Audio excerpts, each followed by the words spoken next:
আকাশবাণী খবর পড়ছি তিথি গাঙ্গুলি। এখনকার বিশেষ বিশেষ খবর হলো, প্রধানমন্ত্রী নরেন্দ্র মোদী আজ লখনৌতে 3 দিনের নগর সম্মেলনের উদ্বোধন করবেন। দেশ 91 কোটিরও বেশি ভ্যাকসিন প্রদানে নতুন মাইলফলক অতিক্রম করেছে। কোভিড থেকে জাতীয় আরোগ্যের হার হয়েছে 97.89%। দক্ষিণ এশিয়ায় প্রথম ভারতে তৈরি ড্রোন কোভিড টিকা পাঠাতে ব্যবহার করা হলো বলে কেন্দ্রীয় স্বাস্থ্যমন্ত্রী জানিয়েছেন। সরকার প্যান্ডোরা পেপার্স ফাঁস নিয়ে বিভিন্ন সংস্থাকে নিয়ে গঠিত গোষ্ঠীকে দিয়ে তদন্ত করাবে।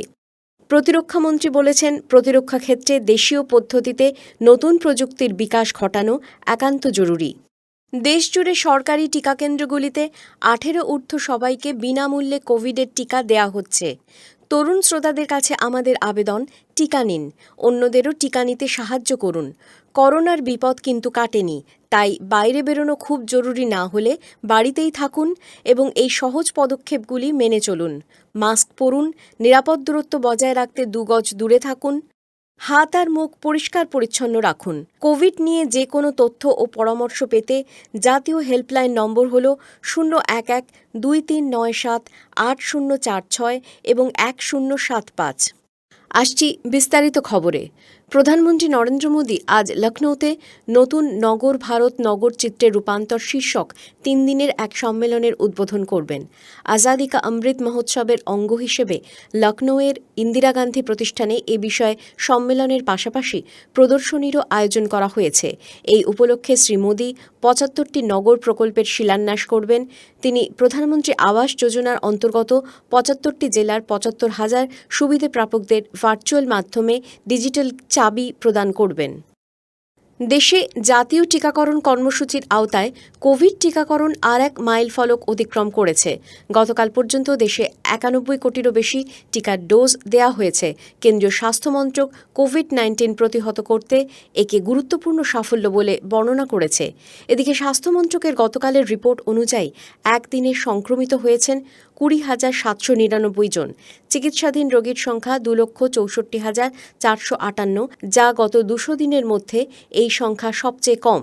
এই সময় সুস্থ হয়ে উঠেছেন 26,000-এরও বেশি রোগী। জাতীয় আরোগ্যের হার দাঁড়িয়েছে 97.89%।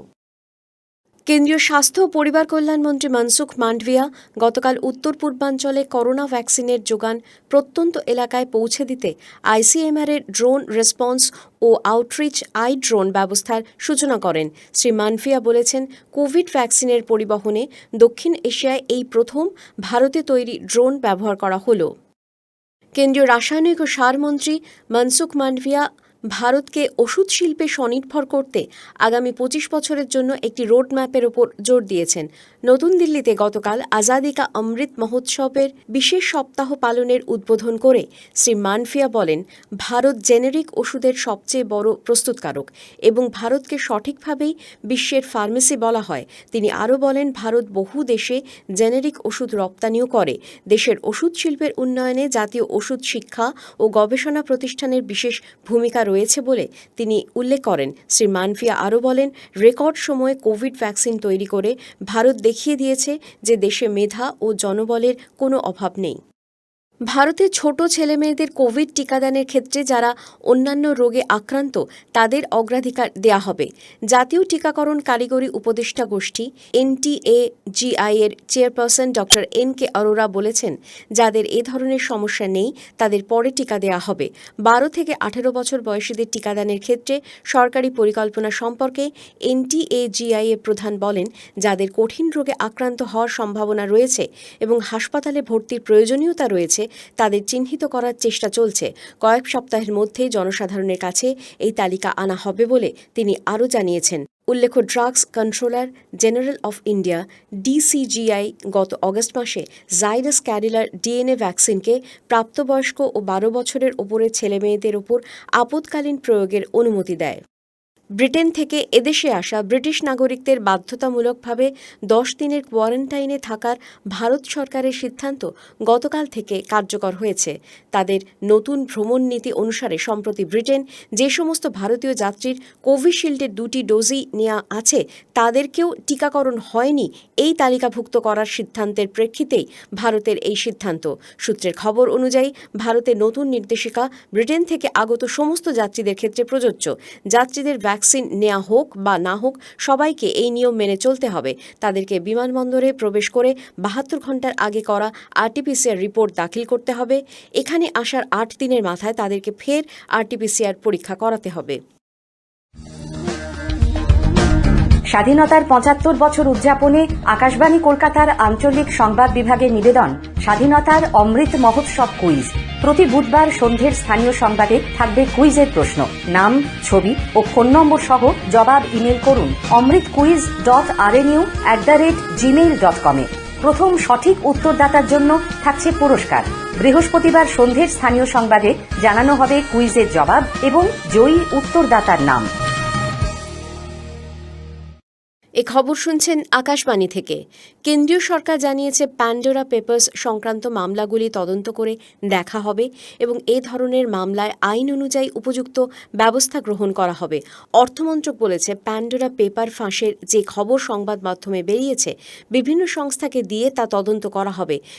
কেন্দ্রীয় প্রত্যক্ষ কর পর্ষদের চেয়ারম্যানের নেতৃত্বাধীন গোষ্ঠীর তত্ত্বাবধানে এই তদন্ত চলবে। এতে সিবিডিটি, ইডি, আরবিআই এবং ফাইন্যান্সিয়াল ইন্টেলিজেন্স ইউনিট বা আর্থিক গোয়েন্দা শাখার প্রতিনিধিরাও থাকবেন। এই মামলায় কার্যকর তদন্তের জন্য সরকার সংশ্লিষ্ট করদাতা এবং সংস্থা সম্পর্কে তথ্য পেতে বিভিন্ন দেশের কর্তৃপক্ষের সঙ্গে যোগাযোগ করবে। অর্থমন্ত্রক জানিয়েছে, মূলত কর ফাঁকির এই মামলায় এ পর্যন্ত সংবাদ মাধ্যমে অল্প কয়েকজন ভারতীয় নামই প্রকাশ পেয়েছে। উল্লেখ্য, আন্তর্জাতিক সাংবাদিকদের কনসোর্টিয়াম এখনও সবার নাম প্রকাশ করেনি। পর্যায়ক্রমে সব তথ্য ফাঁস করা হবে বলে আইসিআইজে জানিয়েছে। সরকার আরও জানিয়েছে, পানামা পেপার্স ও প্যারাডাইস পেপার্সের মতো তথ্য ফাঁসের ঘটনা রুখতে সরকার নতুন আইন প্রণয়ন করেছে। উত্তরপ্রদেশের লখিমপুর খেরিতে আন্দোলনকারী কৃষক ও স্থানীয় প্রশাসনের মধ্যে বৈঠকে চুক্তি হয়েছে। চুক্তি অনুযায়ী হাইকোর্টের অবসরপ্রাপ্ত বিচারপতির তত্ত্বাবধানে হিংসাকাণ্ডের তদন্ত হবে। ওই হিংসায় 8 জন প্রাণ হারিয়েছেন। রাজ্য সরকার নিহত প্রত্যেকের পরিবারকে 45 লক্ষ টাকা ও আহতদের 10 লক্ষ টাকা করে এককালীন অনুদান দেবার সিদ্ধান্ত নিয়েছে। নিহতদের পরিবারের একজনকে সরকারি চাকরিও দেয়া হবে। কেন্দ্রীয় কৃষিমন্ত্রী নরেন্দ্র সিং তোমর বলেছেন, সরকার কৃষকদের উন্নয়নে কাজ করে চলেছে। গুয়াহাটির কাছে মির্জায় গতকাল একটি মধু প্রস্তুত প্রকল্পের উদ্বোধন করে শ্রী তোমর বলেন, প্রধানমন্ত্রী নরেন্দ্র মোদীর নেতৃত্বে কেন্দ্রীয় সরকার কৃষকদের উন্নয়নে বিভিন্ন ধরনের প্রকল্প গ্রহণ করেছে। তিনি বলেন, দেশের জনসংখ্যার বেশিরভাগ অংশই গ্রামে বসবাস করেন এবং তারা জীবনধারণের উপায় হিসেবে কৃষিকাজের ওপরই নির্ভরশীল। তিনি বলেন, কেন্দ্র কৃষি পরিকাঠামো তহবিলের আওতায় বহু প্রকল্পের ঘোষণা করেছে। প্রধানমন্ত্রী কিষাণ সম্মান নিধির আওতায় 11 কোটি কৃষকদের অ্যাকাউন্টে এ পর্যন্ত 1,62 কোটি টাকা জমা করা হয়েছে। প্রতিরক্ষামন্ত্রী রাজনাথ সিং গতকাল সশস্ত্র বাহিনীর আধুনিকীকরণ ও যে কোনো চ্যালেঞ্জ মোকাবিলায় আধুনিক যন্ত্রপাতিতে সমৃদ্ধ করতে সরকার দৃঢ়প্রতিজ্ঞ বলে আবারও জানিয়েছেন। তিনি বলেন, বিশ্বজনীন নিরাপত্তা সংক্রান্ত উদ্বেগ, সীমান্ত সমস্যা, সমুদ্র সংক্রান্ত বিষয়গুলির জন্য বিশ্বকে সামরিক দিক থেকে আধুনিকীকরণের দিকে দৃষ্টি দিতে বাধ্য করেছে। গতকাল নতুন দিল্লিতে এক অনুষ্ঠানে প্রতিরক্ষামন্ত্রী যুব শক্তিকে দেশের নতুন আশা বলে উল্লেখ করে তাদেরকে আত্মনির্ভর ভারতের লক্ষ্য অর্জনে সরকারকে সাহায্য করার আহ্বান জানিয়েছেন। তিনি আরও বলেন, দেশীয় নতুন প্রযুক্তি উদ্ভাবন বর্তমানে অত্যন্ত প্রয়োজনীয় চাহিদা। তিনি বলেছেন, আত্মনির্ভর ভারতের দৃষ্টিভঙ্গি হল উন্নত প্রযুক্তির দেশীয় পদ্ধতিতে উন্নয়ন নিশ্চিত করা।